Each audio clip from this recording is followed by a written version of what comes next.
now become independent, because instead of putting tears on the drops every 15 minutes, you have an expanded tear reservoir that stays constantly on the eye and allows the patient to function well. A 94-year-old man with a persistent epithelial defect after multiple surgeries, all conservative measures to cure this patient's epithelial defect didn't work.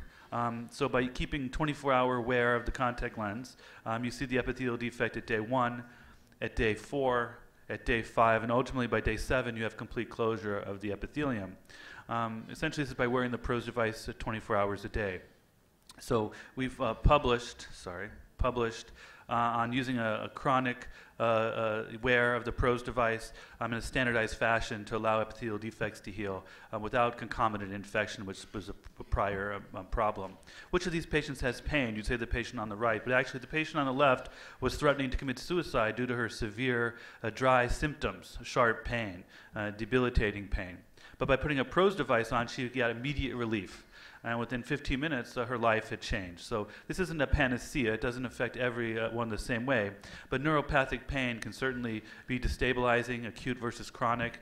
There's central sensitization. And by basically taking all the sensations that can hit the cornea, temperature, drying, and mechanical sensations basically all blocked by the PROS device, this patient now no longer has this neuropathic pain. Hyperesthesia, allodynia is able to lead a normal life. We've looked at the way in which the scleral device can change the lacrimal functional unit, or the nerves of the cornea.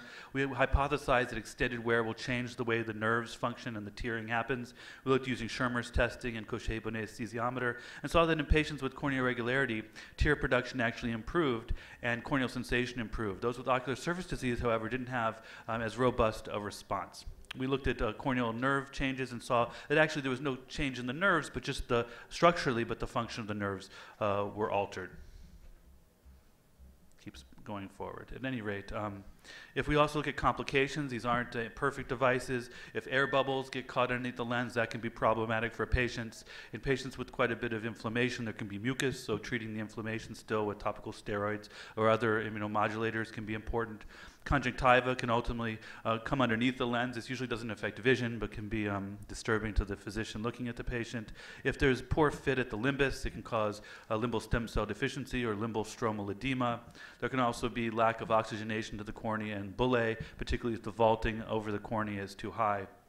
There can be apical touch, in which case vault has to be increased. This is a case of severe keratoconus where the cornea is actually touching the device. And there can be dryness, of course, in areas that aren't covered by the lens. And the conjunctiva, although it has less sensitivity than the cornea, can still have symptoms of dryness, so it doesn't help all patients. We were very concerned that maybe this is a difficult device to put into the eye. You saw it's quite a big contact lens. So we looked and saw how does the ability to fit these lenses change with diagnosis and also with age. So we stratified patients into ocular surface disease or corneal irregularity and looked at patients who were less than 60 years old or more than 60 years old, and found that actually all patients were able to be fit very well. So within 2 to 3 weeks of starting use of the lens, patients were essentially up to full-time wear, which is greater than 8 hours a day. By the 7 or 8 week, all patients, whether they're younger than 60 or older than 60, were able to keep these devices in for up to 12 hours. So it wasn't that hard to fit them. The time it took the patients to insert the devices, once they learned how, actually didn't vary by age, and actually their overall difficulty rating was always low on a scale of 1 to 5. So these patients are highly motivated. They need these devices, so they're willing to take the time to learn, and those that do are highly effective. We've had patients as old as 90 and as young as 6 or 7 years old using these devices effectively. A couple of other considerations. One is that scleral lenses can be used particularly as a drug delivery system. It has been tested using Avastin to treat corneal neovascularization by my colleagues in Boston. And we have used serum tears, as have others, as well as other immunomodulatory agents within the device for sustained exposure. You know, the problem with an eye drop is it's only on the ocular surface for just a few minutes, whereas you can maintain high concentrations and high corneal delivery of drugs by putting them into the reservoir. also availability. In some parts of the world, corneal tissue is hard to obtain, and in others, scleral devices are hard to obtain. In many areas, it's both. But by using these devices, you can often avoid certain surgeries, particularly for ectasia, and the widening availability of scleral lenses of many types are making it more available. And finally, affordability. The Boston scleral lenses in the U.S. can cost up to $8,000 to $9,000 to fit both eyes. I think here in India, the costs are lower at the 3 centers, but they're still prohibitive for many people. Some of the non-customized lenses, the ones that are a little bit more off the shelf, are much more affordable, and I think are be available for help our patients. So scleral lenses are, I think, a powerful tool to have in your toolbox as you begin to treat patients with severe ocular surface disease. It doesn't help everyone, but in our clinics, it's been a tremendous benefit for a significant number of patients. So thank you.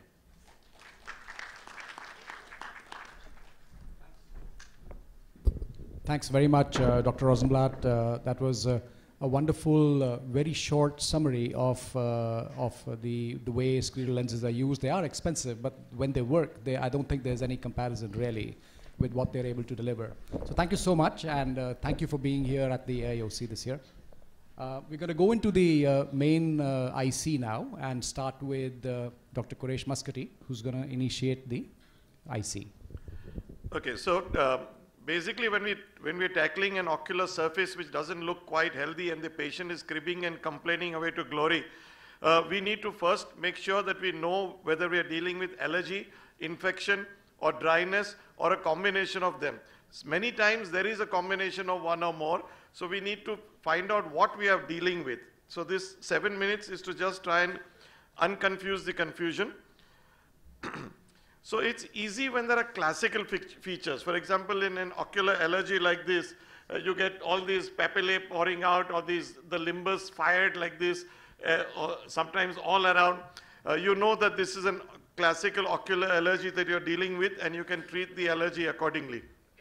If there is infection, this is a slide borrowed from my father's time, where you get the blood vessels not at the limbus but away from the limbus, classical conjunctivitis with mucus pouring down, mucopurulent conjunctivitis, or in an epidemic viral conjunctivitis with bilateral red eye. He says 5 people in his office had it. So you know that you're dealing with different forms of classical conjunctivitis. And in a sorry. Thank you so much, but I had a few slides to show.